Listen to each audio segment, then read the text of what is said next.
अखण्डमण्डलाकारं व्याप्तं येन चराचरं तत्पदं दर्शितं येन तस्मै श्रीगुरवे नमः। हरिः ओम्। ॐ नमो भगवते श्रीरामकृष्णाय।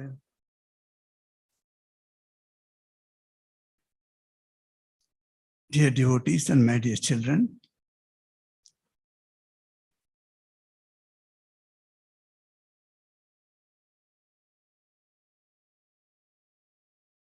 I was wondering, I have been given programs during my 15 days tour. Today's satsang program is like a bonus. I never expected another weekly satsang program will be included here. But it is always nice to see the devotees, our known and unknown faces in the satsang.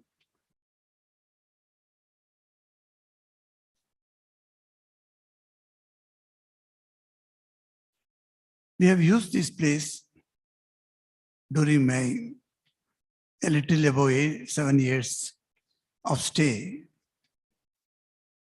from 2007 to 2014, many Saturday satsangs. We have taken up many subjects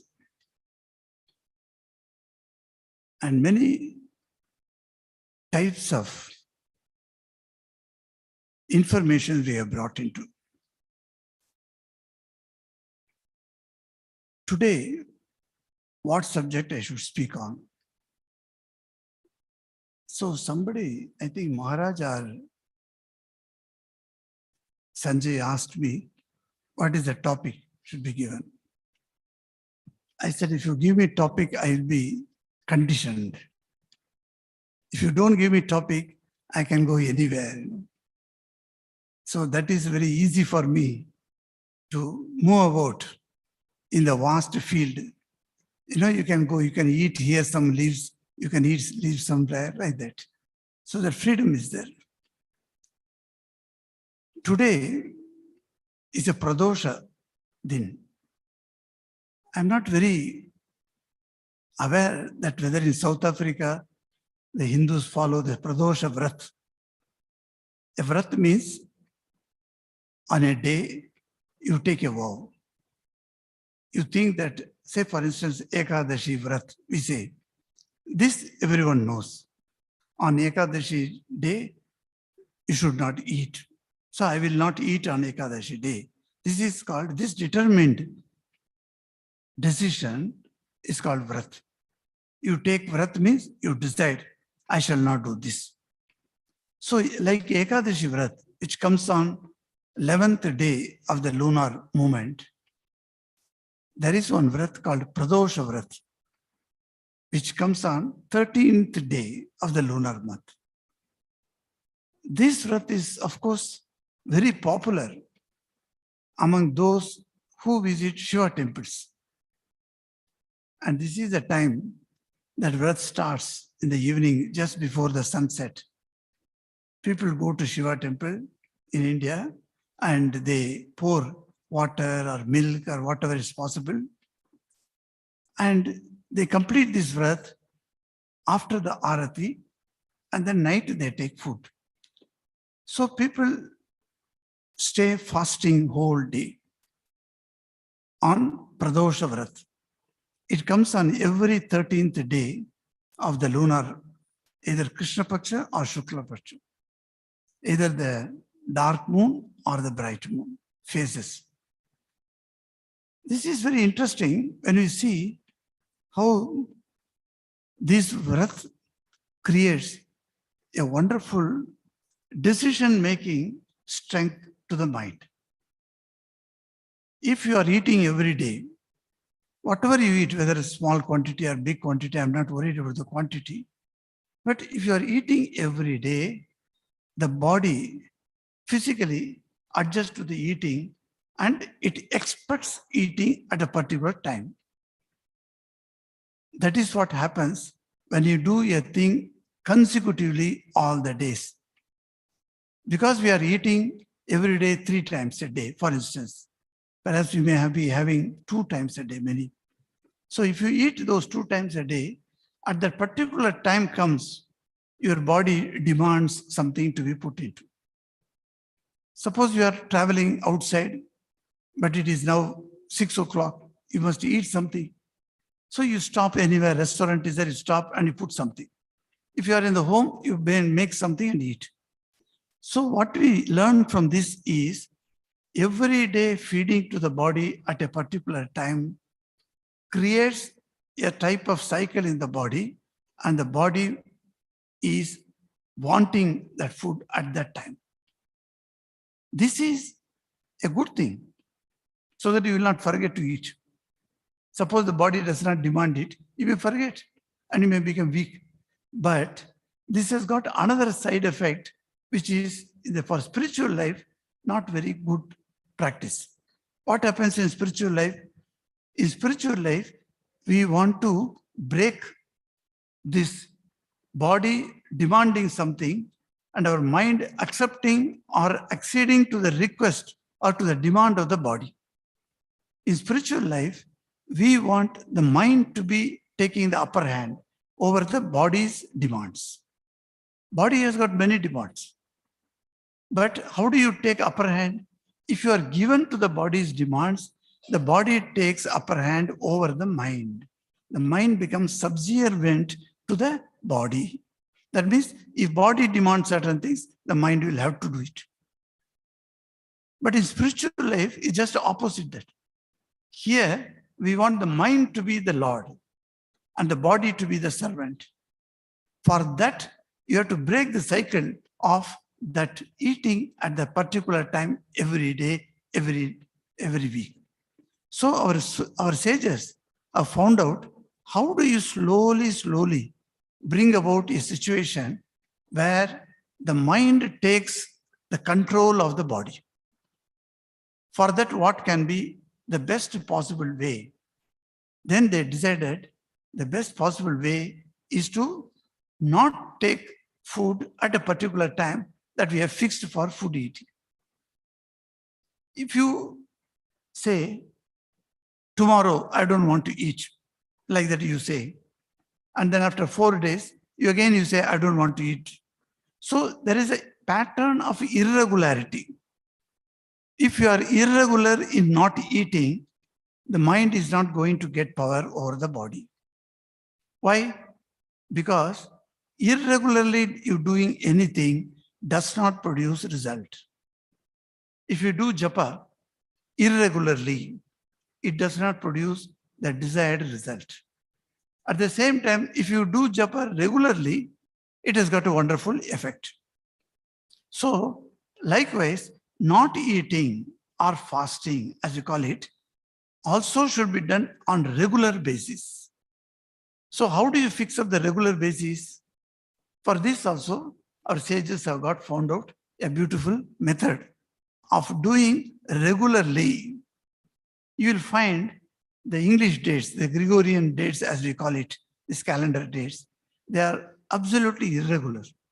Though we are all using it every day, and this has become very practice. You see, very funny. 1 month you have 30 days, another month 31 days, and 1 month is only 28 days, and some year that month becomes 29 days. It's all irregular.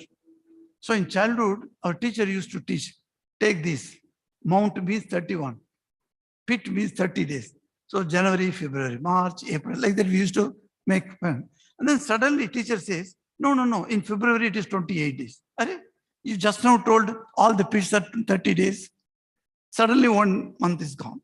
So likewise, this is irregularity in the Gregorian calendar, because the calendar follows the sun movement on the earth. The earth moves around the sun, you know that. So when the earth moves around the sun, it comes full circle.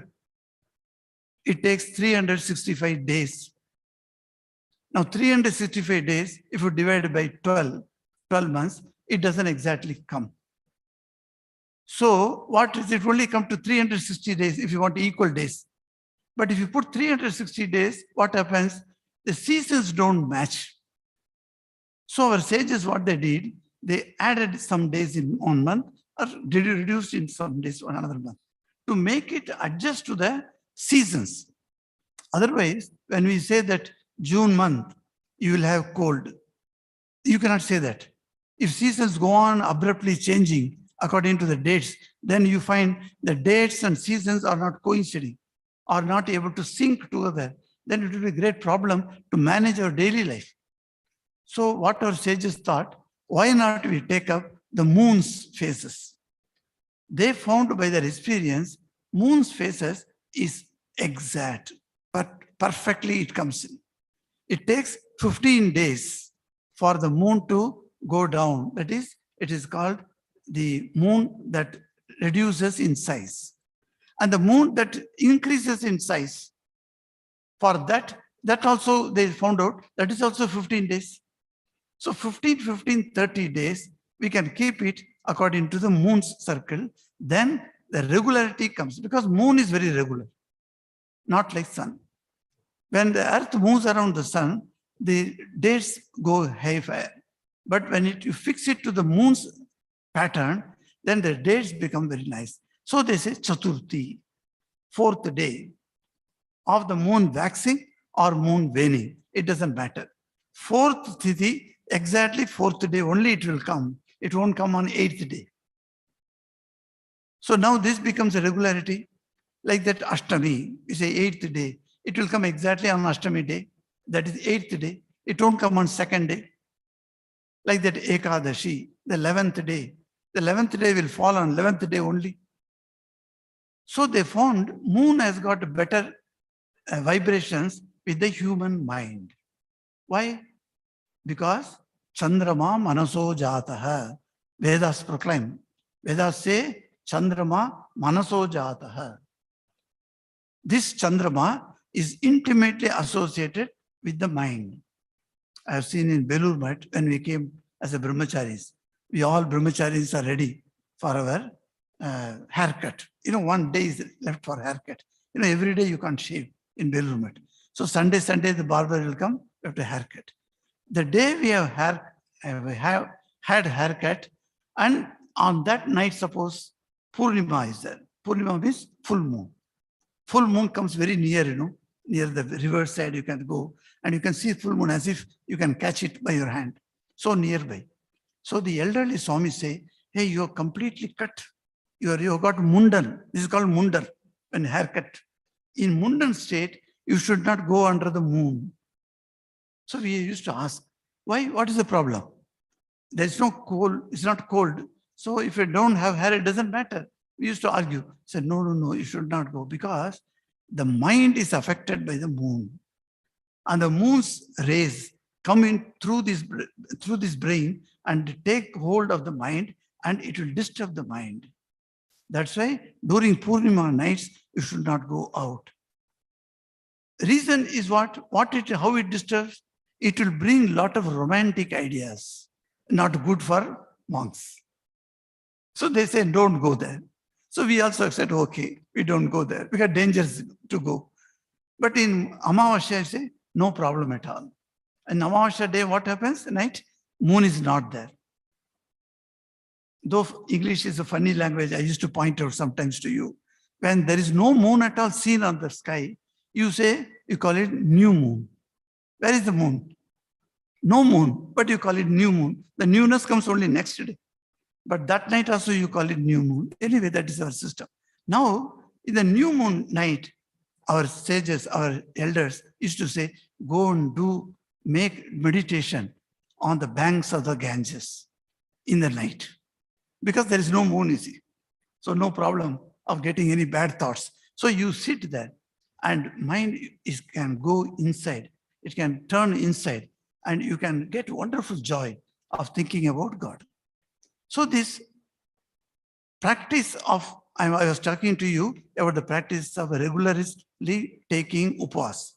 So today, this Trayodashi Tithi, people have upas and they do Shiva Puja, pour water and then go to Shiva temple, then they break their fast. So this becomes very regular. So when you regularly fast, either on 11th day or on 13th day or on 4th day, these are all based on moon's revolution I'm talking. So when you do this, your practice of breaking or having the fast becomes highly regular. So when you do anything regular, it produces results that are tangible. When you do anything irregular, the results are not tangible. They also go irregular. Sometimes you may get, sometimes you don't get. That's why the fasting on a fixed day is recommended by our sages. So I'm so happy to remind you that today is a Trayodashi night. So when you go home, just to sit for 10-15 minutes and think of Lord Shiva. It's a very important day for Lord Shiva, 13th night. In Jyotish Shastra, in astrology, people go and ask for, here of course you say opening the book. Of course I didn't understand when I came here. They said we went to that Pandit and we wanted to open the book. I said, which book is going to open? What is the book? Is it Bible? Is it Vedas? Is it Gita? What book? I didn't know that. Then only I understood, oh, it is the horoscope. And horoscope is associated with Panjanka, Panchika. So, and then he opens the book and sees it. So the opening the book is done. At that time, you'll find, he says, these are the important days in your life. And if you do practice, and if you know that these are the tithis means, as I told you, 4th, 8th, 9th, 11th, like that. These are the tithis conducive to your born nakshatra or born constellation, which is called Rashi. Then those tithis are very important for you. So you are aligning your life pattern according to the nature. That is what very important. Our sages always presented to us this idea, align yourself with the nature. Then no problem. If you go against the nature, nature knows how to take revenge on you. If you indiscriminately cut the trees around you, the nature knows how to punish you. It will bring one tsunami and teach you a lesson. Even though we see natural disasters, we do not want to learn. In one place in China, this experiment was done, whether you are aligning yourself with the nature or not. What they did was, there was a lot of paddy plant was put, agricultural lands, beautiful. In China, some of the photos, if you see, wonderful, huge lands. And the land also, China is also by measurement of land, it is much, much bigger than India. It is itself like a continent, so huge. And that lands are there for cultivation. And they do paddy cultivation. They found they are very, very strict and very observant. Chinese are very observant, like our ancient Indians, like that. So what they do is, they found out 100% paddy production should come. If you put 100 kilos of paddy seeds, then 100% of paddy should grow into rice. So what is the ratio of the paddy that I put and the rice that has come out? The ratio they found, it is not coming 100%. It is coming 80%, 82%, 85%, like that. Then they thought, what happens to the rest of the percent, that 18%, 15%, etc.? So they observed the nature. They found sometimes just before the morning break, a huge army of birds used to come. Huge army of birds. That means some thousands of birds used to come. And they come and they go and sit on the paddy field. And when they go out and go away, the paddies are all disturbed in the paddy field and they are fallen. The fallen one is the rest of the 12% or 15%, whatever it is. Then they found out these birds are the enemies for us. Instead of thinking they are our friends, they thought this 82% only we are getting. Man is greedy. He wants 100% result. So what he did, the people thought this 82% only we are getting. So the rest of them are disturbed, are eaten away by these birds. So let us do one thing, let us shoot them out. So they brought guns. And next 1 week, it went on shooting the birds. You know, 1 bird, 2 birds dies. Then also the birds won't come to that direction. Now you shoot thousands of birds. Naturally, none of the birds came. They had nearly 100% harvest on that year. They were very happy. Oh, beautiful. Nearly 100% harvest we could get. And they kept it so beautiful. They were very happy with the decision. 1 year went, 2 year went, 3 year went. The birds never came. 5 years gone, the birds never came. 6th year, the harvest went to 42%. Birds never came. The paddy crop was absolutely safe, but the output of rice went down to 42%. What is this? They could not understand. Then they found out, later scientists were called, and they all sat together, and they found out these, when the paddy becomes matured enough for harvest, one type of insect arises from the earth, and they take away 10% of the paddy, eat away 10% of the paddy. The birds would come not for the paddy, not for the rice, for the insects. They would eat the insects and thus save the paddy crop for the human race. And now you shot the birds, all the birds are gone, they are not coming. The insects grew huge in number and they destructed the paddy. You see how ecology says that one depends upon another.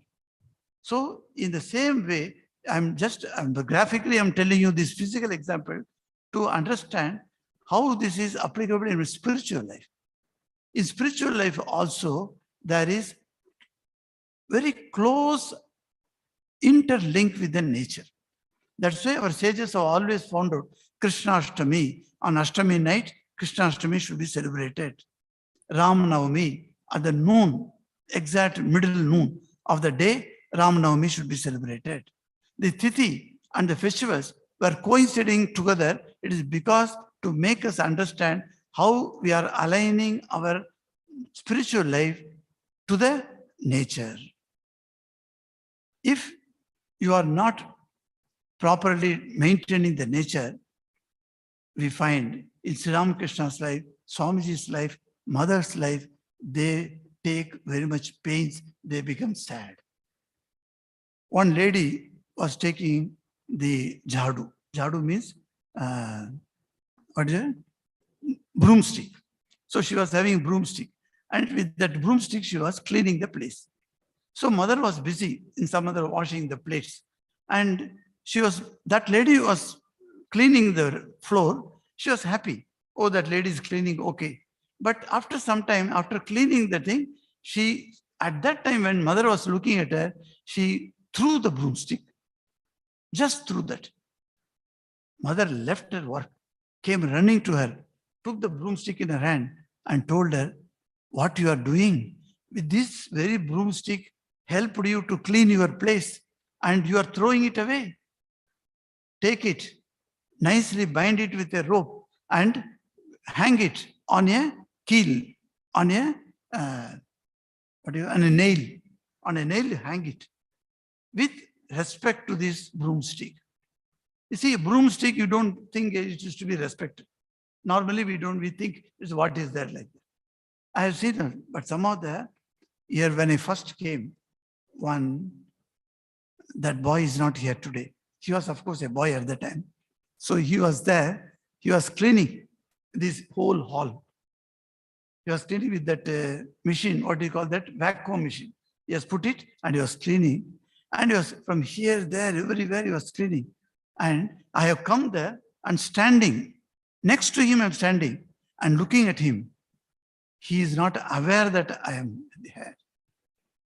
His mind was completely engaged in cleaning. After the cleaning was over, I called him. I said, you did so wonderful cleaning. Your mind was absolutely engaged in that. He said, yes, Maharaj, Sri Ramakrishna is sitting here. I don't want to make any mistake in front of him. Young boy, mind you, like this age. He is cleaning and he's telling me this. I was stunned. What a wonderful training this boy has got. And the feeling you see, that Ramakrishna is sitting here. So I shall do this work perfect. Suppose you are allotted the work to decorate Sri Ramakrishna with these garments.